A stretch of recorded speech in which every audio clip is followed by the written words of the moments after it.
Support didn't save, medication didn't get me better. Yes, it had a contribution, it made a contribution. Yes, cognitive behavioral therapy had a contribution. Yes, slowly getting back onto my bicycle and being active had a contribution in my recovery.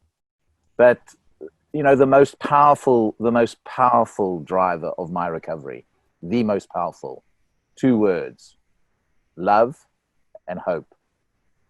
Love and hope. Feeling loved and being hopeful. And the only reason I could feel loved, Petra, was because I was very open about my illness. I didn't hide behind something else, a stress-related illness, or I'd been in some dam in South Africa and jumped into it and got bilharzia and then told everyone I had bilharzia. I refuse to be burdened by the stigma that is associated with that illness, if we want to call it an illness. And by being able to talk to my friends, talk to some of my colleagues at work, talk to my wife and my daughters. You know what I got from them? I got the most unbelievable outpouring of love. And then there was one other person in my life at the time, a guy who'd been very ill 2 years prior to my illness, who'd been admitted to the Priory. That's how ill he was. And I used to meet with him every 10 days. And you know what he gave me? I used to look at him and I saw he was better. He gave me hope. He just gave me so much hope that I could get better. And so there was a bit of what I call self-accountability to get myself better. And you know what? Love costs nothing. And giving people a sense of hope costs nothing. And when you lose hope, then everything is lost. And I suppose for me, in an environment where there's no support services and where people, I would just plea that people actually turn to people that they know, that they love, and share with them how they're feeling, because what they will get in response is a sense of love, and I'm sure helping them to feel more hopeful about the future. And that costs nothing.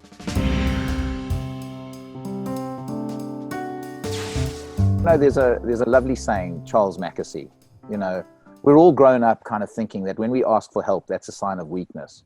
Well, guess what? What he says is asking for help is not giving up.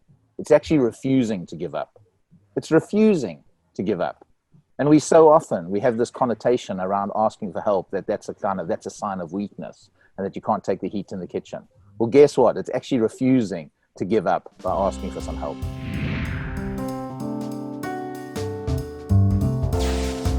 I think during this time, I think that what followers are looking for from leaders, and this is not my work, this is some work that's been done by Gallup, but they're looking for leaders who are bringing a degree of stability to the workplace, whether that's a large organization or a small entrepreneurial organization.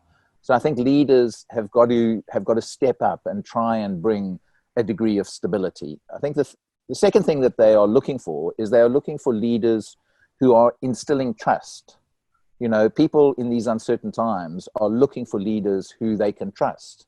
When they say something, they believe it, they therefore will obey it, and they'll do what is the right thing. And so instilling trust, I think, is really, really important. I think the third is about instilling hope.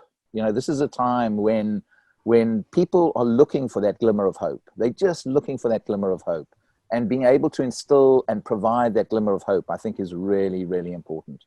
And then finally, and for me, the most important at this time, irrespective of whether it's a large organization or a small entrepreneurial organization, I think leaders have got to be instilling compassion.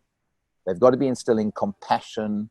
They've got to be accepting that, it's actually okay not to be okay right now, for all the reasons that Nick very, very eloquently described. And it's actually okay not to be okay.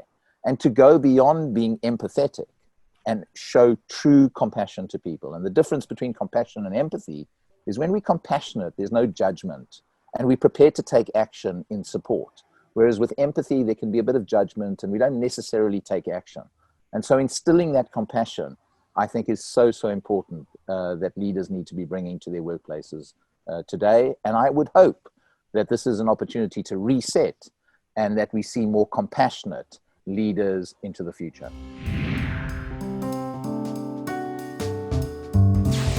I think we've got to think of it in a very holistic sense. And so if I'm physically healthy, I've got a good chance of being mentally healthy.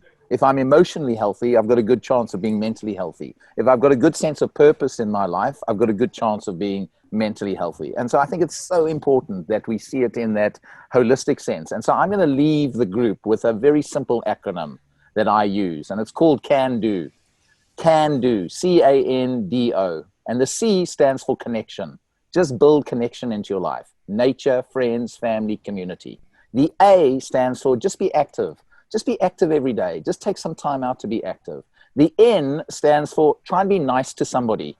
Try and feel that you've got a sense of purpose. You've just been nice to somebody every day and see what that does to your emotional health. The D stands for discover. Learn something new. Be curious. And finally, the O stands for observe. Take time out during the course of the day to just have 5 minutes every 2 hours, just sit and observe and just be in the moment. And so for me, CAN DO, that little acronym, is very, very powerful. If you ask me to choose two, it would be around observation, recovery, recovery, recovery, taking that time out and being active. Those two are really, really important in helping me to maintain my mental health. But I can't just stay with two. I've got to go with the whole of CAN DO.